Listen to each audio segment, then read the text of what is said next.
wanted to talk about self-care after experiencing trauma.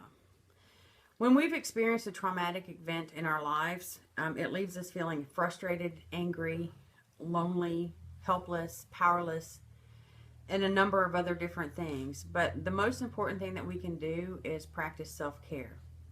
And so I want to share some strategies that I've used after dealing with trauma in my own life.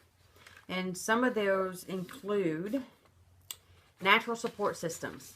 Find somebody that you can talk to. Find somebody that understands, and know and trust your gut instinct as to how much you want to share with that person and how much you don't want to share. Another one is joining support groups. Joining a trauma support group. For me, joining Facebook groups on narcissistic abuse syndrome has been very instrumental in my own recovery, because it's allowed me to feel like I'm not alone. I can talk to people that know the language that I'm speaking, and it's been very healing and helpful for me. So seek a support group that you don't feel like you're crazy, that you're alone, and people talk your same language. Learn about PTSD and the symptoms of it. There's multiple symptoms of PTSD, and learn how it affects you in your daily living and your life.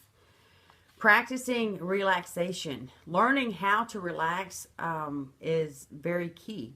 When you experience trauma, your anxiety is heightened, and you're fearful of the world in general. And so learning how to breathe not from your chest, but from your gut, it will help you relax, because you can't have an anxiety attack and do deep breathing at the same time. It's virtually impossible. I've tried. So learning breathing techniques, go into yoga, do some yoga exercises, get massages, do some of that self-care. Increase positive distracting activities. And what I mean by this is practicing different self-care techniques and balancing your life.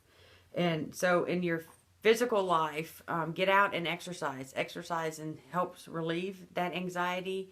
It gives you better focus. And eat well. Eat balanced meals, eat regularly, don't skip meals, don't eat a lot of carbs and junk food. Take time off when you're sick. If you need to rest, know that and do it. Dance, swim, listen to music, go out and do something physical. Take time to get enough sleep.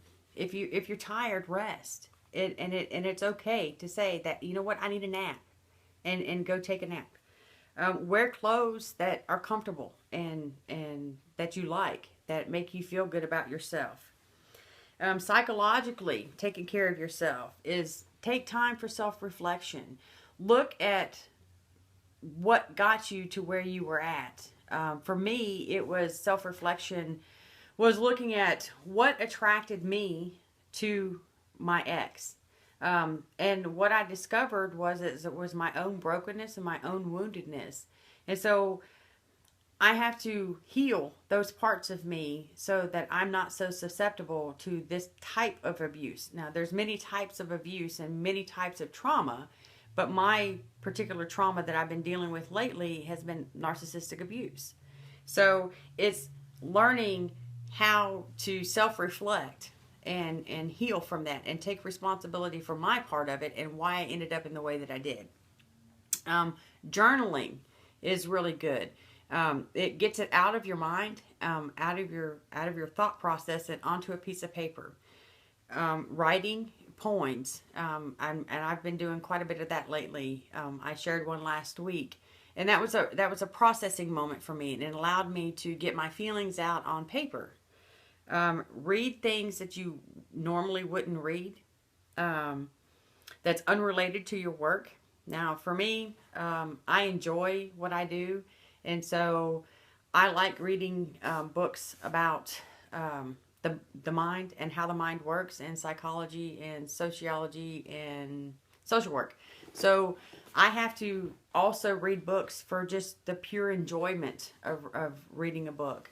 And I've been doing more of that lately as well. Decrease the stress in your life. If something's stressing you out, don't do it. It's that simple. Don't do it. Emotional self-care. Spend time with people that you actually like. I was participating in an activity that I didn't particularly like the people, and it caused more stress in my life.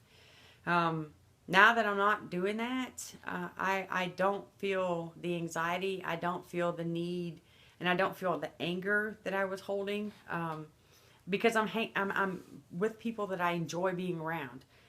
Being able to laugh and cut up and have a good time, that's very healing for your emotional self. Find things that make you laugh. One of the best things, I've been getting out with friends a lot more lately, and people that I feel safe with and comfortable with sharing with, and it's been a lot of fun for me. Find ways to increase your self-esteem.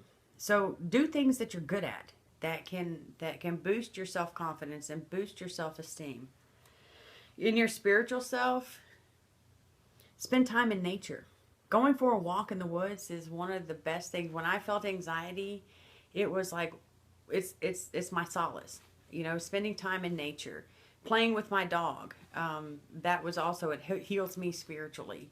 Finding a church that you feel comfortable in is also a good idea. Finding people that have your same beliefs, and be open to not knowing. It's okay not to know everything about your trauma. It's okay to not know everything about healing. It's a learning process. Recovery is one step at a time.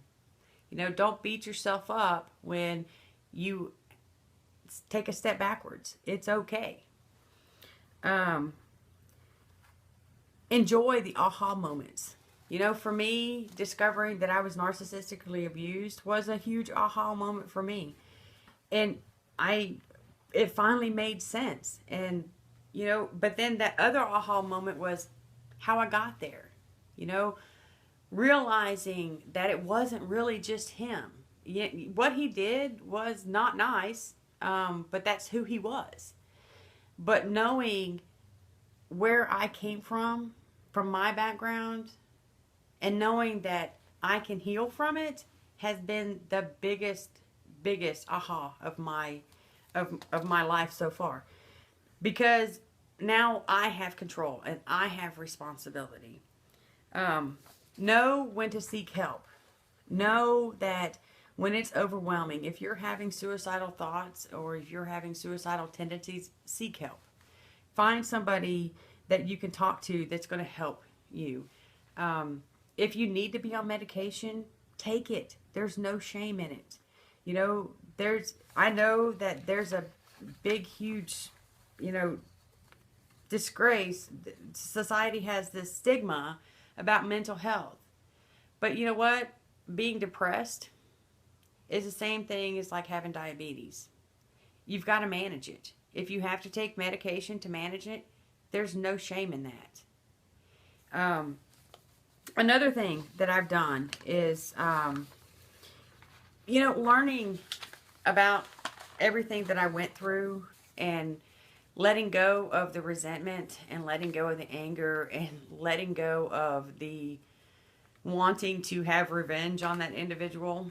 That has been very, very freeing for me. I enjoy life. Trauma sucks. Trauma is no fun. But learning to cope with it and learning to heal from it was the biggest triumph. And I know that right now, some of you watching are still experiencing, your trauma. But you're going to get through it. There's people out there that are supporting. There's people out there that care. But the biggest thing is being gentle and loving to yourself. And don't beat yourself up for getting into the situation that you got into. And because life is a learning experience. We grow from it. And there's no shame in saying, you know what, I need help. And there's no shame and there's no reason to beat yourself up because you ended up where you did. We ended up there for a reason. We attract these kinds of people in our lives for a reason. And it's in order to heal our deepest wounds. So I would just want to encourage you to take care of yourselves. I want you to be kind and loving and gentle. And you're going to get through this. If you haven't subscribed to our YouTube channel, please go ahead and do so. There's a lot of great information on it. Also, visit our website, familytreecounseling.com.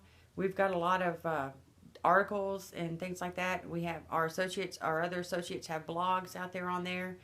And be kind, be gentle, be loving to yourself. See you soon.